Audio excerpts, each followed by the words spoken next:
컴퓨터 한국어문학 연구를 위한 데이터 처리 제17강입니다. 이번 강의에서는 XML 데이터를 가공하기 위한 기본적인 원리들을 좀 살펴보려고 합니다. 앞서 14, 15, 16 세 강의를 통해서는 XML 데이터가 다뤄지는 어떤 환경과 관련된 내용들을 좀 전달을 해드렸는데요. 그걸 기반으로 해서 이제 좀 뭐라고 해야 될까? 구체적인 실습 단계, 또 진입하는 또는 그 진입을 위한 가장 기초적인 어떤 내용들을 좀 숙지하는 그런 시간이라고 생각하시면 될 것 같아요. 어쨌든 그렇습니다. 자, 차례를 한번 보겠습니다. 총 세 가지 정도 내용으로 이번 강의를 구성을 했습니다.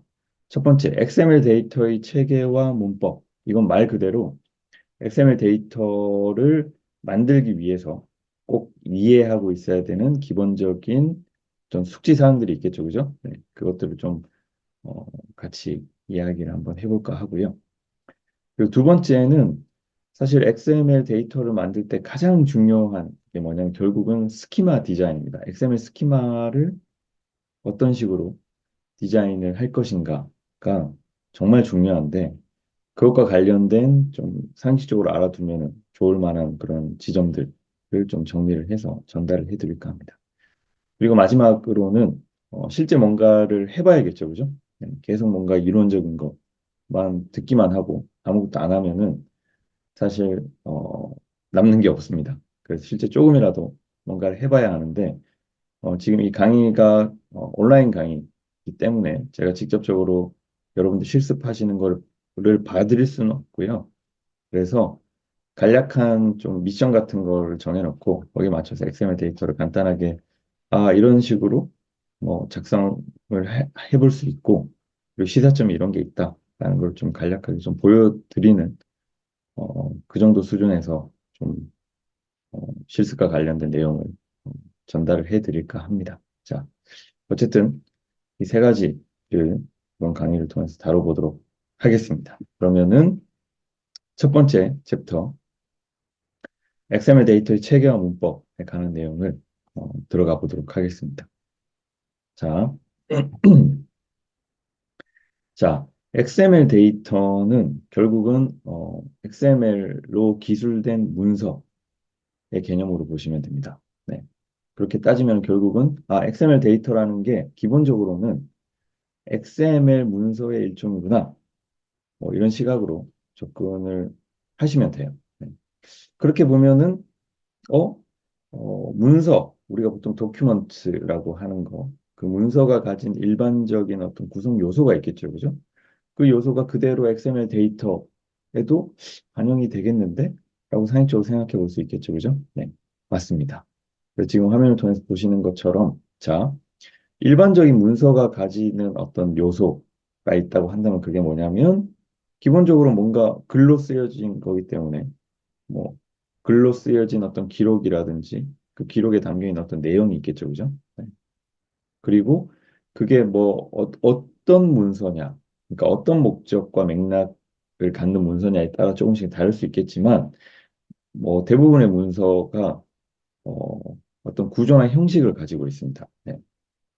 그래서 그것도 중요한 요소라고 할 수 있고, 또 추가적으로 결국은 물리적으로 이렇게 만들어지는 거기 때문에 시각적인 외형도 중요하겠죠, 그죠? 네.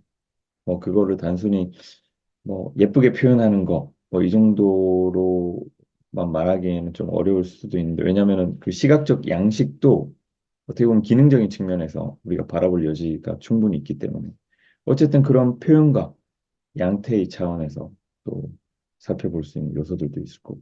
그래서 크게 보면은 문서라는 것은 기본적으로 어떤 기록 내용, 구조, 형식, 그리고 표현 양태, 뭐 이런 측면에서 어, 좀 생각을 해볼 수 있다. 네, 기본적인 맥락을.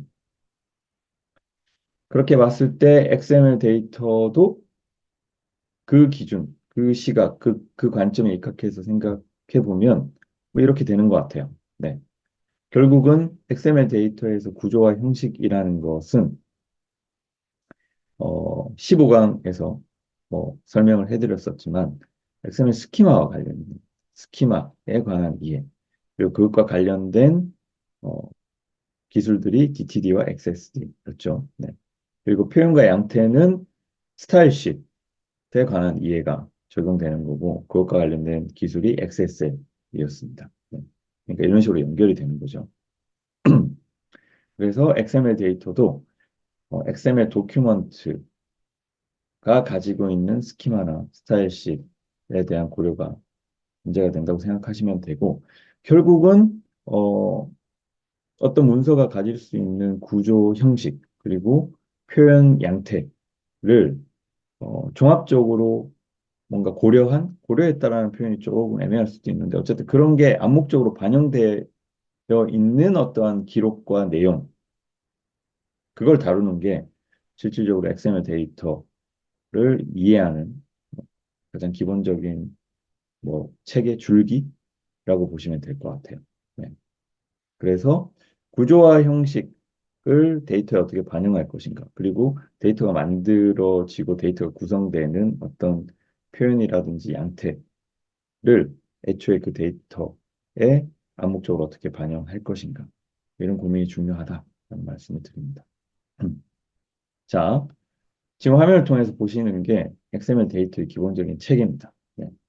제일 위에 뭐가 있죠, 그죠? 뭐 XML 버전, 뭐 인코딩, 스탠드얼론 하면서 뭐 이런 것들도 있고 그 밑에 보면은 뭐 주석이라고 해놨지만 뭔가 설명하고 있는 것 같죠, 그죠? 이거는 뭐뭐입니다 해놨고 그리고 그 밑에 보면은 뭐 이제 본격적인 여기서부터는 본격적인 데이터 같은데라는 게 나옵니다. lectures, lecture 뭐 이런 식으로.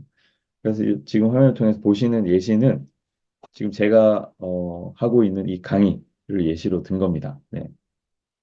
강의가 총 18강까지 있었죠, 그죠? 네, 18개의 강의인데 지금 제가 하고 있는 강의가 17번째 강의이고 강의 제목은 XML 데이터 가공의 기본 원리. 그리고 이 강의의 강사는 저죠, 그죠? 그래서 유인태라고 되어 있고 그리고 뭐 토픽 같은 것도 있죠, 그죠? 무엇에 대한 강의인가? 이 강의 주제가 뭐냐? XML에 대한 강의니까 뭐 XML이라고 저렇게 해놨는데 어쨌든 어, XML 데이터 또는 XML 문서의 개략적인 형식이 어떻다? 지금 화면을 통해서 보시는 이런 방식입니다. 이런 형식을 가지고 있다고 생각하시면 돼요. 자, 하나씩 보겠습니다. 네, 첫 번째, 제일 위에 있는 어, 제일 위에 있는 저건 뭐지? 네, 이런 질문을 던지시면 됩니다. 물음표 XML 버전, 인코딩, 스탠더론 뭐 이런 식으로 돼 있죠, 그죠? 저걸 뭐라고 하냐면 XML 선언이라고 해요. XML 선언, 보통 선언부라고 이야기를 합니다. XML 문서를 작성을 할 때, 즉 XML 데이터를 만들 때 가장 먼저 뭐 XML 버전이 뭔지 그리고 어떤 문자 코드로 뭐 인코딩 되었는지를 사전에 기술해 주는 거예요. 그렇게 해서 아 이것은 XML 문서다 또는 XML 데이터다 그 선언을 하는 거라고 보시면 됩니다. 그래서 일반적인 형태가 이제 물음표하고 XML하고 버전은 1.0, 인코딩은 UTF-8으로 하는 게 가장 일반적인 선언 형식입니다. 그래서 이걸 XML 프롤로그라고도 하는데, 자, 이게 이제 이 뒤에 오는 구문들이 있죠, 그죠? 마크업 구문들이 있는데, 그게 다 기본적으로 XML이다라는 거를 공식적으로 언명을 해주는 거예요. 명시를 해주는 거예요. 그리고 이 XML 선언은 강제 요소는 아닙니다. 그러니까 무슨 말이냐면 무조건 이 구문이 들어가야 되는 건 아니에요. 그래서 이 선언부가 없는 XML 문서를 작성해도 큰 문제가 되지는 않습니다. 네.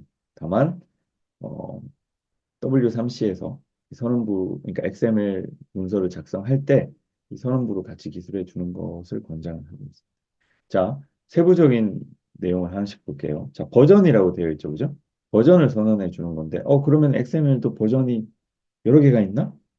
라고 생각하실 수 있는데, 어, 그렇습니다. 여러 개가 있습니다. 여러 개가 있는데, 자, XML 버전은 그게 이제 1.0과 1.1이 있는데, 자, 1.0은 1998년에 발표됐고, 아, 여기 오타가 있네요. 1.2가 아니고 1.1입니다. 자, 1.1은 2004년에 발표되었다. 네. 자, 1.0과 1.1 사이에 큰 차이는 없어요. 기술적으로.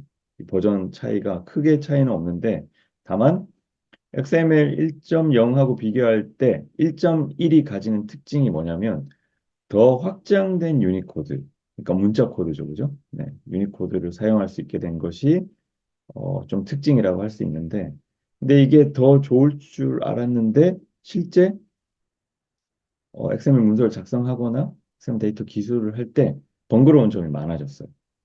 그래서 그래서 오히려 1.0을 보편적으로 선언합니다. 네. 1.1이 아니고 뭔가 더 발달한 게 1.1이라서 1.1을 할 것 같지만 그렇지는 않습니다. 네. 통상적으로는 1.0을 기술을 해주고요. 자, 그 다음에 인코딩 뒤에 나오는 버전 다음에 나오는 인코딩은 XML 문서의 캐릭터 셋을 명시하는 속성입니다. 이건 뭐죠? 문자 코드죠, 그죠? 네. 도대체 무슨 문자 코드로 이 XML 문서 또는 XML 데이터가 기술이 되는 건지를 사전에 미리 명시를 해주는 거. 이제 일반적인 경우는 이제 유니코드를 쓰니까 UTF-8을 기본으로 삼습니다. 네.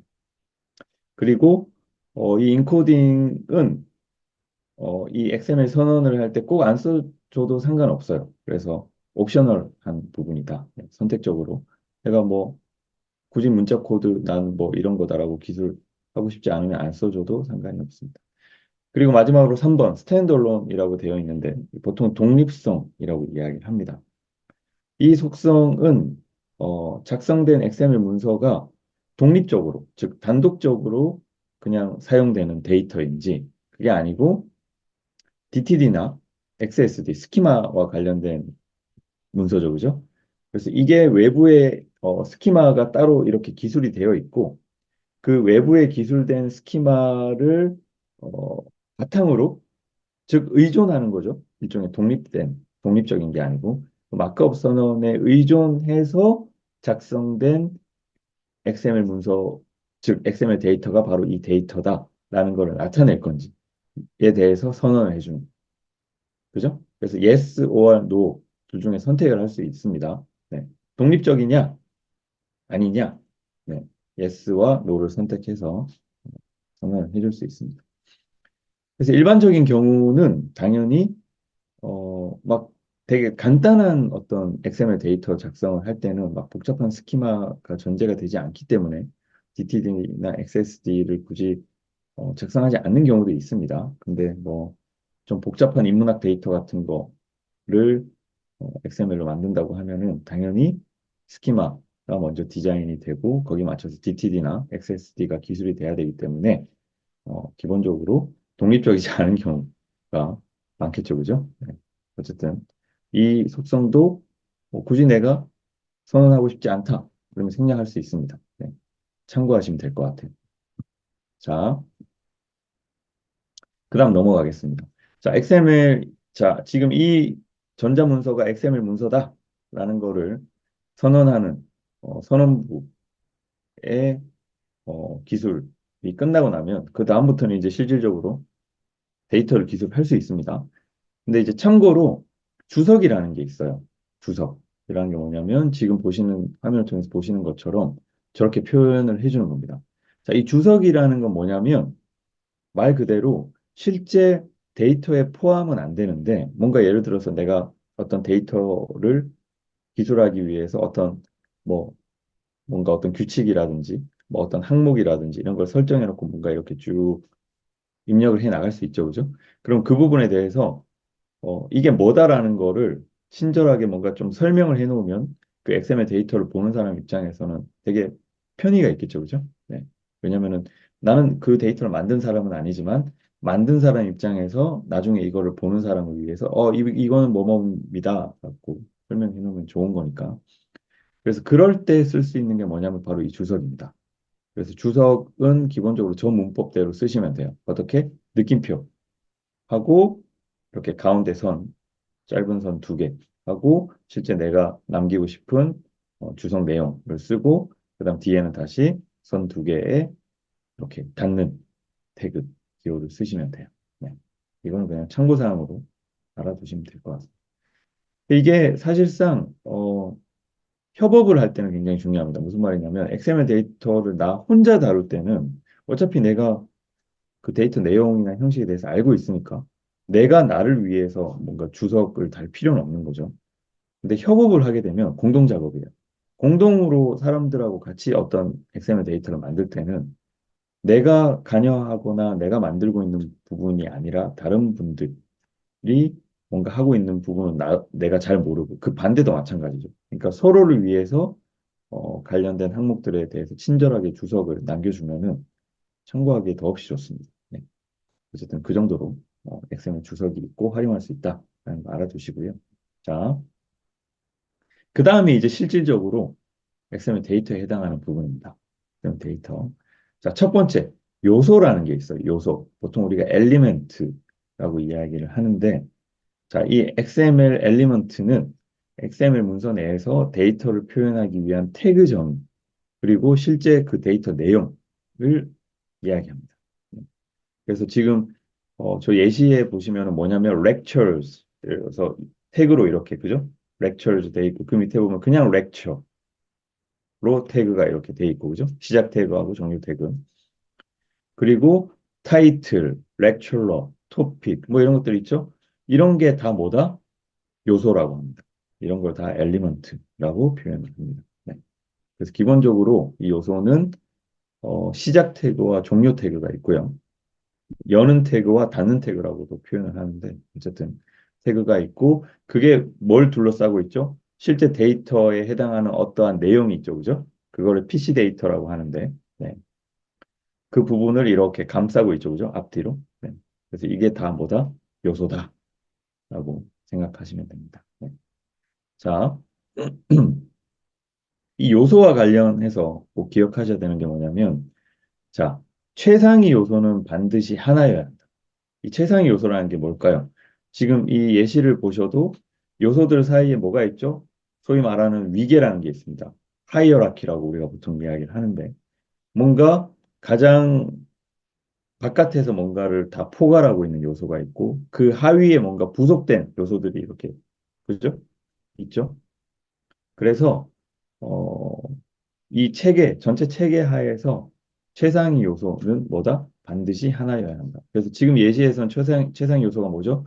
lectures라고 제일 바깥에 이렇게 마크업된, 그죠? 가장 위에 마크업된 저게 일종의 루트 요소라고 보시면 돼요. 네, 그걸 루트 요소라고 합니다. 자, 그리고 또 사용적으로 알아두셔야 될 게 뭐냐? 모든 요소명은 대소문자를 구별한다. 자, 이거 굉장히 많이 실수하세요. 네. 왜냐면 우리 사람 입장에서는 대문자 L을 쓰는 거나 뭐 소문자 L 쓰는 거랑 무슨 차이가 있어? 똑같은 L인데 라고 생각할 수 있겠지만 기계는 어떻다? 대소문자를 다른 것으로 구별해서 이해합니다. 그래서 무조건 어떻게 대문자와 소문자를 구분해서 기술해 주셔야 돼요. 무슨 앞에서 그냥 대문자로 기술했다가 뒤에서는 소문자 기술하고 이러면은 컴퓨터는 같은 걸로 취급하지 않습니다. 다른 걸로 취급해요. 그래서 시작 태그 문자는 반드시 종료 태그 문자와 동일해야 한다. 대소문자 헷갈리시면 안 된다는 이야기예요. 네.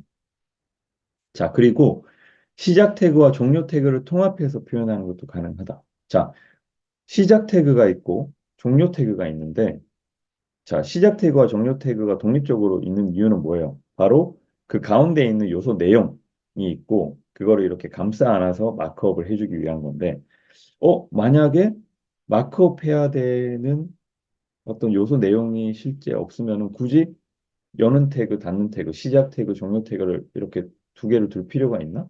왜냐하면 감싸 안아야 될 대상이 없는 거잖아요. 그러면은 그 경우에는 시작 태그와 종료 태그를 합친 형태의 요소 표현이 가능합니다. 지금 저 예시에 보시는 것처럼 닫는 기호를 어떻게 저 요소명 뒤에다가 표시를 해주는 방식으로 처리를 합니다. 이것도 상식으로 알아두시면 돼요. 자, 그리고 요소 안에 요소 내용과 부속 요소를 함께 기술할 수 있어요. 네. 무슨 말이냐면 요소 내용이 없으면은 아무것도 쓰지 않고 비워둘 수 있다. 요소 내용과 구성 요소를 함께 기술할 수 있다. 네, 이 지점을 꼭 기억해 주시기 바랍니다. 네. 자, 그리고 또 몇 가지 알아두셔야 될 사항들이 있는데, 자, 상단에 보시면 토픽 요소가 빨갛게 표시되어 있죠, 그죠? 네. 근데 저게 문제가 있다라는 겁니다. 저런 식으로 하면 무슨 문제가 있을까요? 자, 태그를 겹쳐서 쓰면 안 돼요. 겹쳐서 쓴다는 게 무슨 말일까요?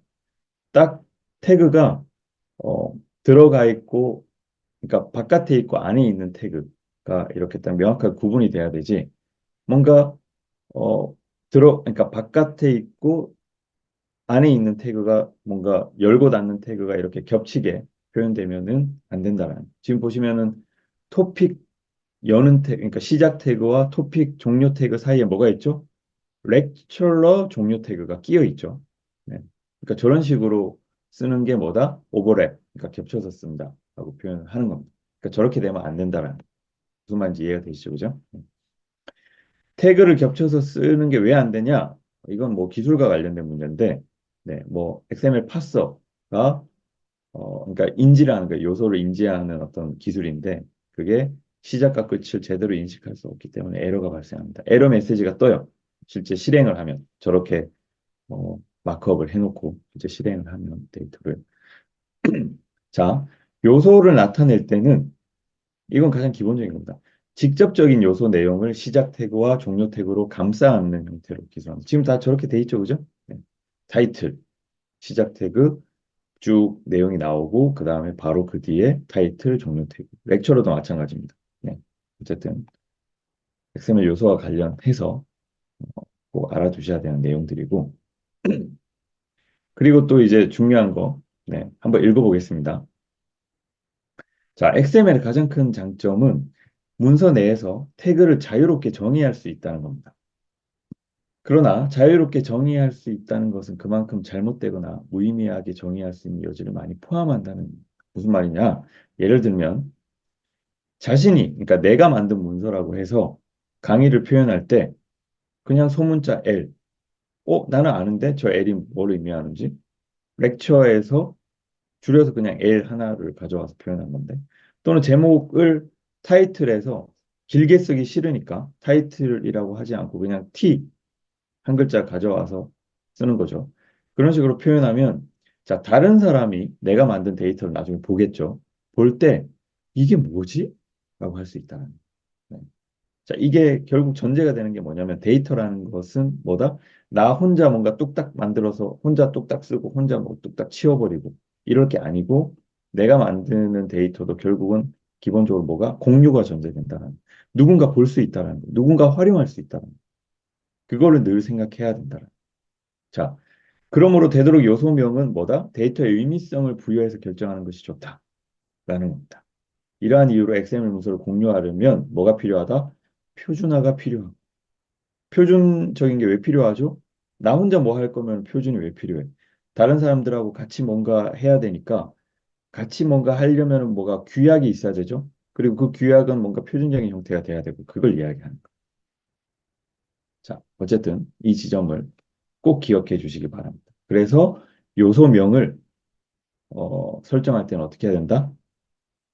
바로 그러한 데이터 공유의 차원까지 고려해서 보편적인 의미를 고려한 형태의 요소명을 정의하는 것이 필요하다는 이야기. 자, 요소에 대해서 이야기를 쭉 해봤는데 이번에는 속성 이야기를 좀 해보겠습니다. XML 속성. 자, 속성은 뭐냐 하면은 요소가 갖는 어떤 데이터로서의 속성을 표현하기 위한 방법이에요.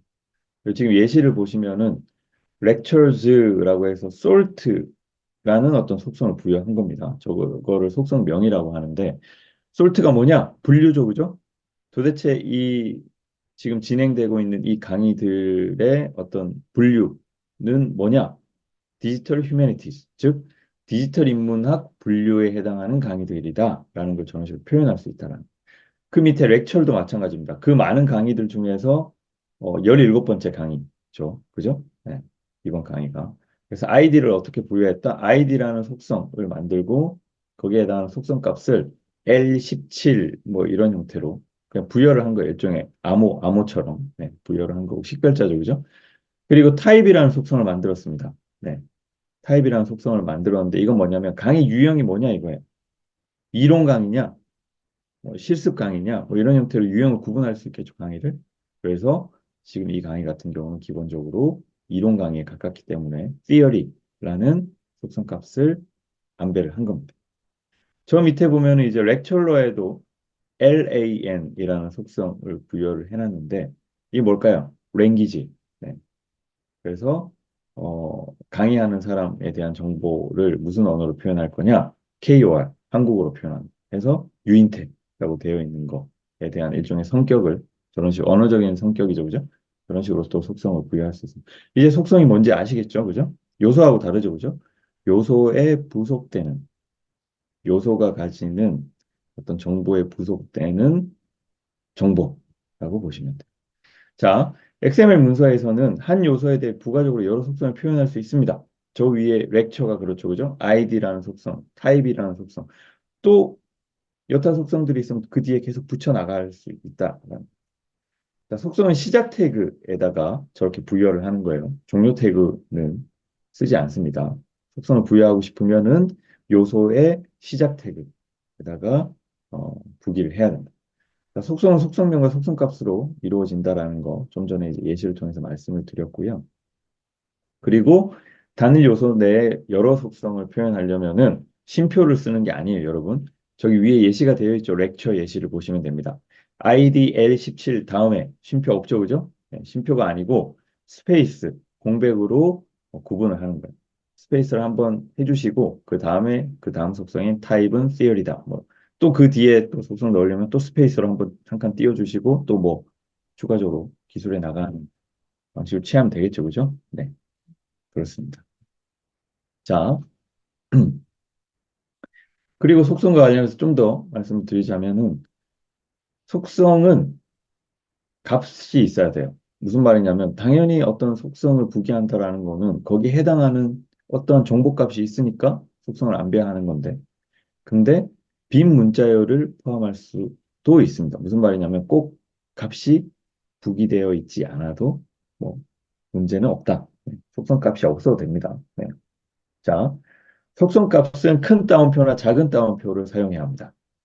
둘 중에 하나를 쓰시면 되는데 일반적인 경우는 이제 큰 따옴표를 많이 쓰죠. 네.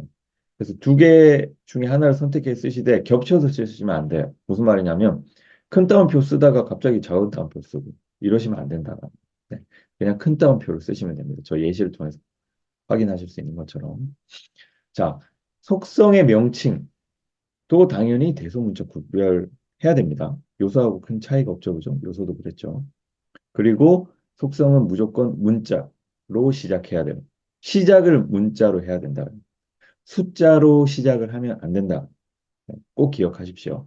물론 시작하고 나서 그 뒤에는 뭐 숫자 같은 거를 뭐 쓸 수도 있겠지만 어쨌든 문자로 속성은 명칭을 부여해야 된다. 그리고 단일 요소의 같은 이름의 속성을 두 개 이상 기술할 수 없다. 이건 당연한 거겠죠, 그죠? 앞에 뭐 lectures, salt라는 속성명을 쓰고 디지털 휴머니티즈라고 해놨는데 그 뒤에 또다시 salt는 해놓고 속성값 다른 걸 부기한다든지 이렇게 할 수 없다. 그래서 무조건 어, 한 요소에는 명칭을 기준으로 했을 때 동일한 명칭의 속성을 기술해서는 안 된다. 꼭 기억하시기 바랍니다. 자, XML 요소와 속성에 대해서 제가 좀 설명을 해드렸는데요. 어, 이게 또 중요한 지점이 있습니다. 이 XML 요소하고 속성을 같이 고려를 할 때 뭐가 중요하냐면 지금 화면을 통해서 두 가지 예시를 보시고 있죠, 그죠? 보실 수 있죠. 왼쪽 예시와 오른쪽 예시가 있는데 자, 다루는 정보는 같습니다.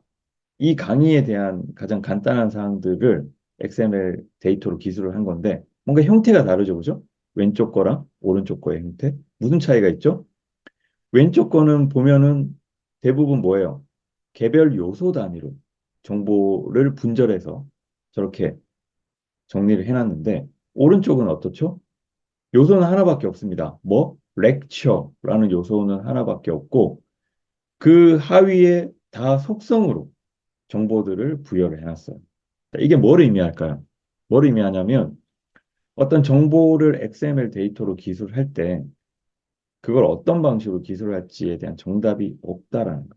정답은 없고 다만 최선을 고민을 해야 돼요. 무슨 말이냐면 내가 다루려고 하는 이 정보, 내가 XML 데이터로 만들려고 하는 이 정보는 요소가 맞겠다. 그러니까 요소 형태로 정보를 쭉 정리해 나가는 게 최선이겠다. 또는 아니 이거는 그냥 속성 정도로 구기를 해줘도 상관이 없겠다. 이 판단을 해야 된다. 그래서 저 밑에 있는 글을 한번 읽어보겠습니다. 속성은 한 요소 내에서 여러 가지로 표현할 수 있다. 그러면 요소로 표현하는 것과 속성으로 표현하는 것에 어떤 차이가 있을까? 사실 둘 다 데이터를 표현한다는 목적은 동일하다. 하지만 실제 문서를 설계하고 제작할 때는 중요한 차이점이 있다. 네. 먼저 속성으로 설계할 경우 문서 크기를 줄일 수 있다는 장점이 있지만, 네. 문서 전체의 어떤 용량이나 크기를 위한 속성 자체가 요소에 종속적이기 때문에 확장성이 떨어지는 단점이 있다. 이에 비해 요소로 설계할 경우 가독성이 좋아 의미를 쉽게 파악할 수 있으며 이는 곧 향후 문서 내용을 추가하거나 확장할 때 용이하다는 장점을 끌어낸다. 요소와 속성 표현을 비교해서 전환할 수 있는 경우와 그렇지 않은 경우를 살펴보면서 좀 더 구체적으로 들여다보자. 자, 상단의 예시를 보면 강사 정보를 속성으로 나타내면 하나의 언어로밖에 표현하지 못하지만 오른쪽 걸 보시면 돼요. 렉처러 해서 유인태 이렇게 표현했죠. 그죠? 속성으로 표현하면 저렇게 된다라는 거예요. 그런데 강사 정보를 요소로 표현하고 오히려 속성으로 언어를 안배할 경우에 언어에 따른 다양한 강사 정보를 표현할 수 있다. 왼쪽을 보시면 돼요. 왼쪽을 보니까 한, 한국어 그러니까 한글로 유인태라고도 나타냈지만은 동시에 영어로 또 류인태라는 정보를 추가로 요소로 넣을 수 있는 거죠, 그죠? 예. 저런 게 뭐다? 일종의 확장성이라는. 그래서 결론은 뭐다? 특정한 정보를 요소로 표현하면 속성으로 표현하는 것에 비해서 데이터의 확장성 차원에서 더욱 좋다. 이 지점이 핵심입니다.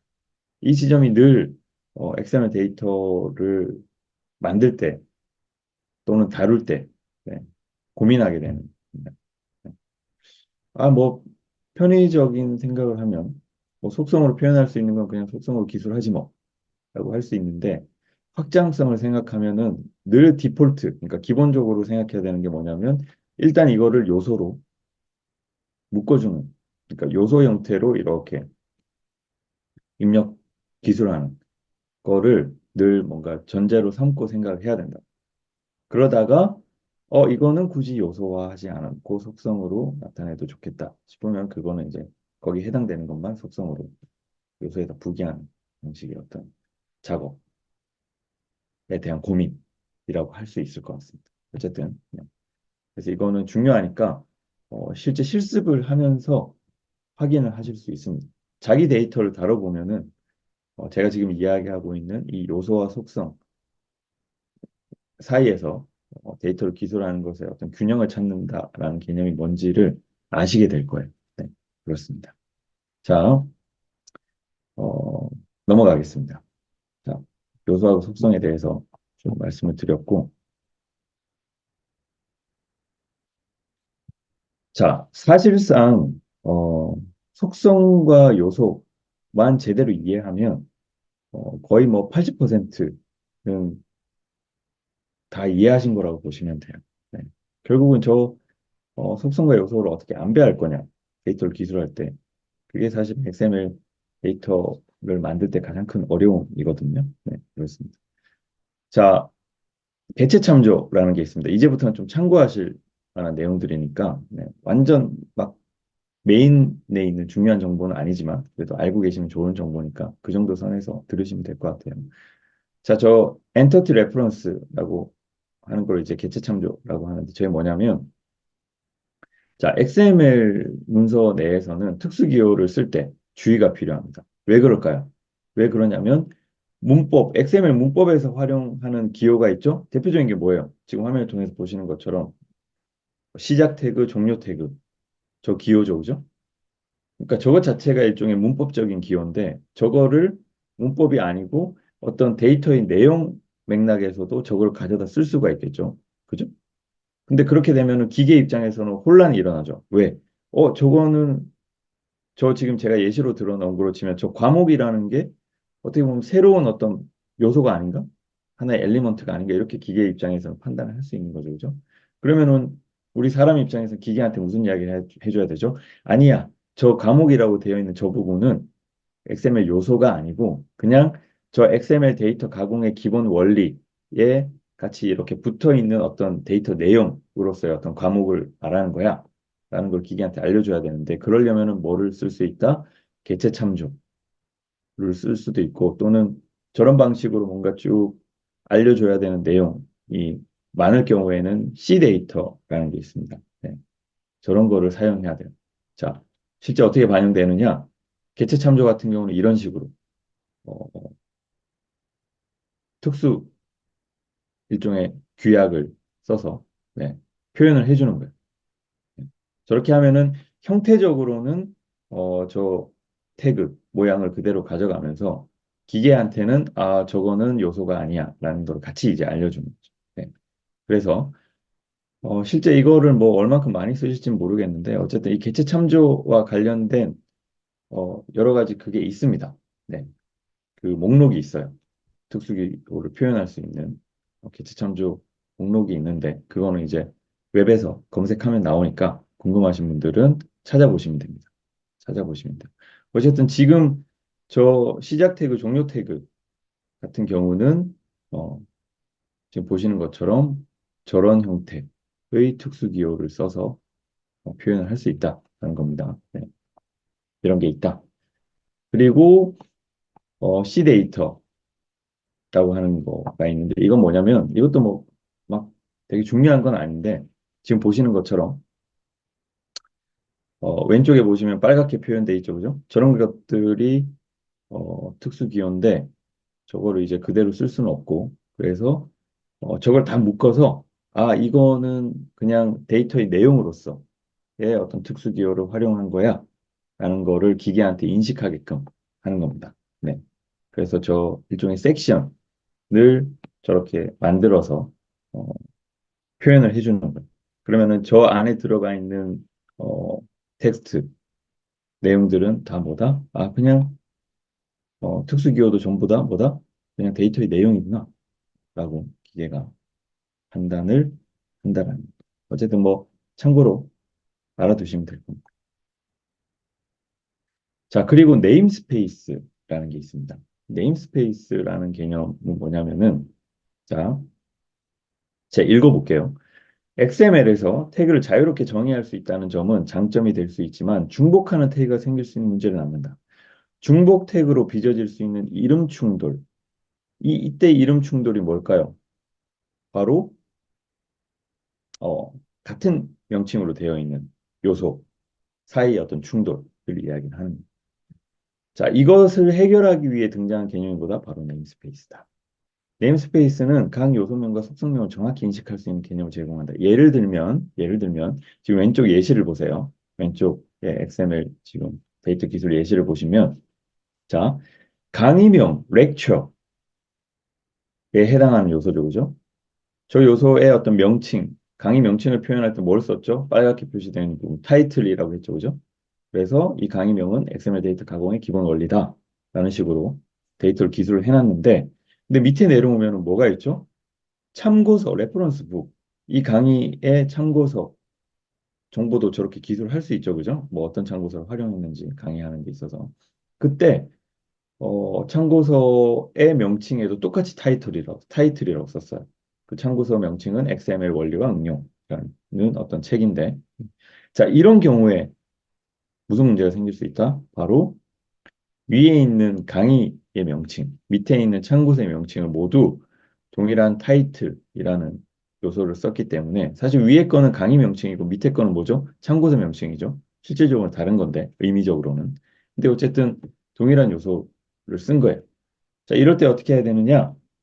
자, 네임스페이스는 이런 형태로 활용을 할 수가 있습니다. 네. 뭐죠? 좀 복잡하죠, 그죠? 네.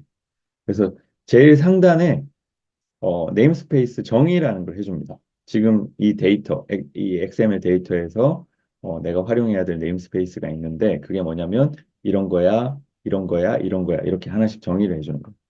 그래서 보통 접두사를 사용해서 특정 요소에 대한 네임스페이스를 선언을 해주는데 지금 예시를 보시면 제일 위에 그죠? LE, XMLNS, LE 그죠? 콜론 그리고 그 밑에는 RB라는 저런 게 이제 일종의 접두사인데 LE는 뭘까요? lecture를 이야기를 하는 겁니다. lecture를 이야기하는 거고 밑에 RB는 뭘까요? reference book을 줄여서 그냥 RB라고 표현을 한 거예요. 네.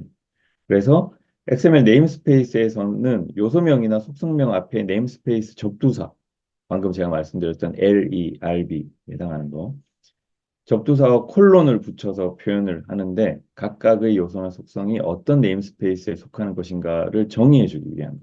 네, 정의해주기 위한. 그래서 지금 저 예시 보시면은 하단에 보면은 렉처, 그죠? 렉처 하위에 있는 것들은 그러니까 렉처에 해당하는 것들은 기본적으로 LE 형태의 접두사를 붙여놓고 그 밑에 보면은 이제 레퍼런스 북에 해당하는 것을 따로 그죠? 정의를 해놨죠, 그죠? RB로. 그래서 저 부분은 RB로 접두사를 붙인 거예요. 근데 저렇게 했더니 앞선 예시에서는 타이틀이 구분이 안 됐죠, 그죠? 근데 지금 보시면은 위에 있는 거는 LE 콜론 타이틀, 밑에 있는 거는 RB 콜론 타이틀 해서 두 개가 어떻게 구분이 된다. 네, 대충 뭔지 아시겠죠, 그죠? 이런 걸 네임스페이스라고 합니다. 자, 네임스페이스는 어, 지금 제가 이제 예시를 든 거는 요소를 기준으로 예시를 들었는데 속성에도 부여를 할 수 있습니다. 네. 그거는 이제 앞으로 공부를 하시면서 참고하실 만한 것들을 찾아서 직접 해보시면서 익히실 것을 권해드립니다. 네. 자, 좀 길었죠, 그죠? 네. 뭐 기본적으로 참고하고 숙지하고 있어야 될 내용만 말씀드렸는데도 이 정도예요. 네. 이 정도입니다.